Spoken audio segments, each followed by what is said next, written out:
आप देख रहे हैं प्रदेश 24 न्यूज।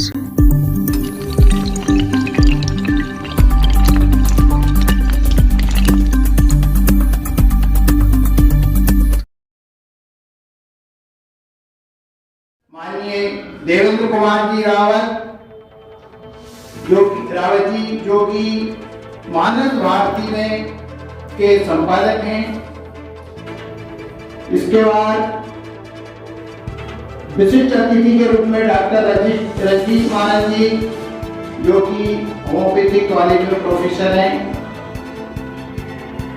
कार्यक्रम के समीक्षक श्री गोकुल सोनी जी जो कि वरिष्ठ साहित्यकार एवं समालोचक हैं, और इस कार्यक्रम के संचालक माननीय योगेश शर्मा जी जो भी वरिष्ठ साहित्यकार हैं। उन सबका मैं नमन करता हूँ, उन्हें प्रणाम करता हूँ। इसके साथ ही जो इस कार्यक्रम में उपस्थित हुए सभी महानुभावों को बहुत बहुत प्रणाम, नमस्कार। सबसे पहले मुझे आदेशित किया गया है कि मैं स्वयं के बारे में बताऊं, तो मैं कहना चाहूंगा कि मैं जब प्राथमिक स्कूल में पढ़ता था, 1000 की गांव की आबादी का गांव है, उसमें से प्राथमिक स्कूल था। उस समय बिजली और सड़क कुछ नहीं थी, दूर दूर तक जो है वो हायर सेकेंडरी स्कूल भी नहीं थे। उस समय मेरी पढ़ाई प्रारंभ हुई। इसके बाद में जब दूसरे स्कूल से स्थानांतरण होकर जब अपने गांव के ही स्कूल में आया, तब तक स्कूल जो है वो मिडिल स्कूल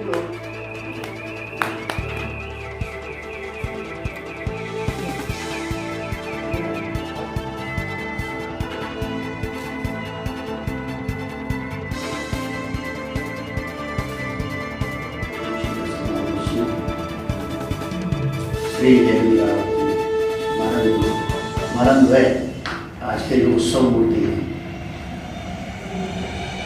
आप सभी का हार्दिक स्वागत करते हुए साथ में सवा कृष्ण आप इतने अपने जीवन का अमूल्य समय लेकर बढ़ाए, आप सबका मैं हार्दिक स्वागत करता हूँ। वास्तव में ये लेखक के लिए अविस्मरणीय क्षण होता है। ये एक ऐसा ही क्षण होता है जैसे कि किसी के यहाँ पुत्र जन्म होता है या पुत्री जन्म होता है। एक किताब भी ऐसी ही चीज होती है, बहुत मेहनत के बाद लिखी जाती है। ये भी एक लेखक के लिए बहुत महत्वपूर्ण अवसर होता है और उसकी स्मृतियों में सदैव के लिए कैद में रह जाता है बहुत सारे।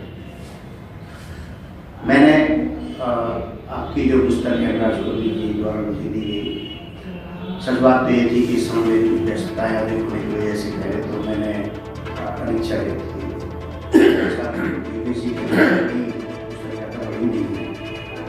और आपकी तो वास्तव में मुझे लगा कि मैं अगर मना कर रहा था तो मैं गलती कर रहा था। ये क्योंकि मेरे पास बहुत किताबें आती हैं तो समय निकालना बहुत मुश्किल होता है। तो जब भाई साहब ने विदेशी ने कहा कि वो ज़्यादा बड़ी नहीं है, दिया तो मैं लगा कि यार मैं पहले गलत कर रहा था, बहुत सही काम किया, बहुत अच्छी किताब है। पुस्तक पढ़ने के बाद आइए आप पुस्तक पढ़ने के बाद जो संक्षिप्त में मेरे मस्तिष्क में विचार आए या इसको प्रतिक्रिया कहें या समीक्षा वो आपके सामने जैसा कि नाम से ही विदित होता है, इस पुस्तक को लिखने का उद्देश्य मूल प्रश्नों के उत्तर देना है। ऐसे प्रश्न जो धार्मिक और आध्यात्मिक प्रकृति के प्रश्न हैं। रहस्यों के प्रति आकर्षण मनुष्य का मूल स्वभाव रहा है। कुछ नया जानने की और सीखने की प्रवृत्ति बचपन से ही विद्यमान होती है। यही कारण है कि बच्चे बहुत प्रश्न करते हैं। कहने को तो यह पुस्तक विभिन्न धार्मिक प्रसंगों का संकलन मात्र, महासागर बनने का कार्य इस्तेमाल है,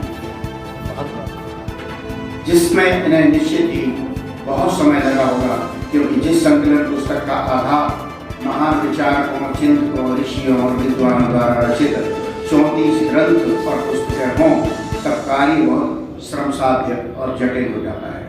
ऐसे कार्य में लंबे समय तक अध्ययन, चिंतन और मनन की आवश्यकता होती है। पुस्तक को प्रश्नोत्तरी रूप में लिखा गया है, जो पुस्तक को सरल, बोधगम्य और रुचिकर बनाता है। पौराणिक प्रसंगों की आम भाषा में प्रस्तुति श्री महाराज जी की विशेषता है। कहीं कहीं देखने में आया है कि रामचरितमानस में किसी नाम या घटना का उल्लेख मात्र होता है, तब वह संकेत पाठक के मन में जिज्ञासा उत्पन्न करता है। वह विस्तार से जानना चाहता है। उस जिज्ञासा के निवारण हेतु रामचरितमानस में अक्सर पृष्ठ के नीचे एक अलग से क्षेपक कथाएं दी जाती हैं, जो लघु कथा की तरह होती हैं और जिज्ञासा को शांत करती हैं। कुछ ऐसे ही प्रसंगों का समावेश है। जैसा कि हम सबको विदित है कि आप अमर सिंह बनर्जी, श्री अमर सिंह बनर्जी एक शिक्षक रहे और अपनी पूरी सर्विस उन्होंने बच्चों को शिक्षा प्रदान करने में विदित की।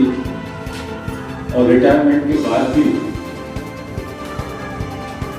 सामान्यतः ऐसा होता है कि जब एक सरकारी कर्मचारी रिटायर्ड होता है तो वो सोचता है कि शायद अब मैं कुछ नहीं करता, सिर्फ भगवान का जाप करता। जितने भी सृष्टि में मानव वर्ग हैं, वो सृष्टि के माध्यम से ही हम भी सृष्टि करते हैं।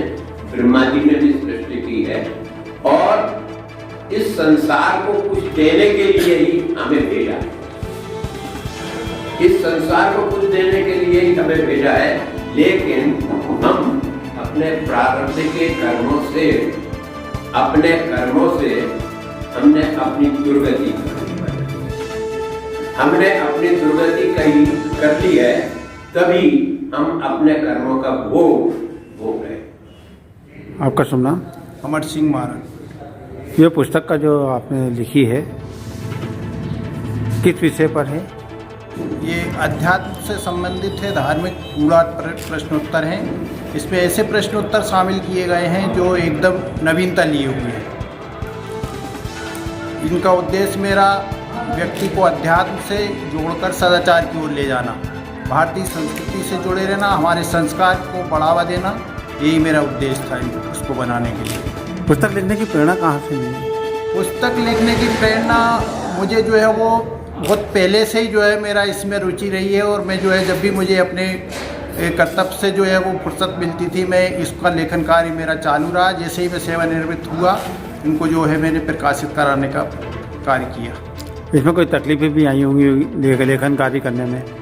नहीं, क्योंकि मेरे पास सभी जो है वो सदग्रंथों का संग्रह है, इसलिए मैं कभी जिसकी भी मुझे आवश्यकता हुई मैंने उस ग्रंथ का जो है वो सहयोग लिया।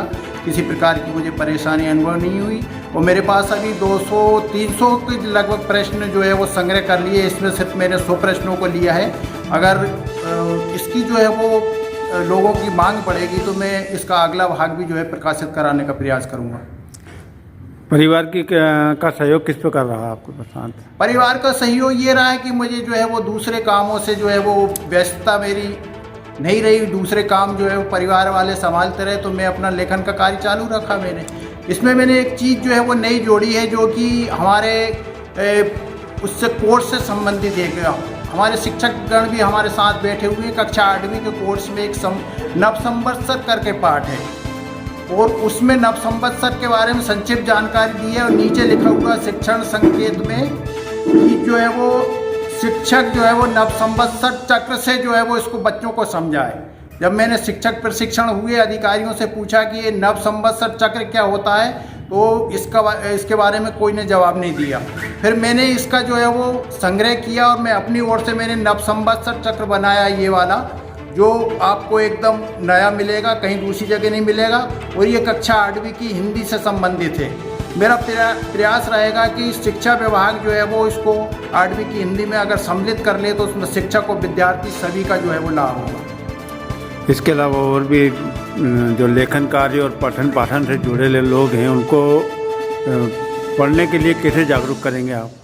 इससे पहले मेरी एक पुस्तक जो है वो 25 दिसंबर को प्रकाशित हुई है, तारण अमृतवाणी करके। उसमें जो है मैंने सभी तरह के इस तरह के सदुपदेश लिए हैं, सूक्ति लिए हैं, सुविचार लिए हैं। और उसको अगर आप पढ़ोगे तो मैं समझता हूँ कि वो अध्यात्म की ओर व्यक्ति जुड़ जाएगा। ठीक है, धन्यवाद।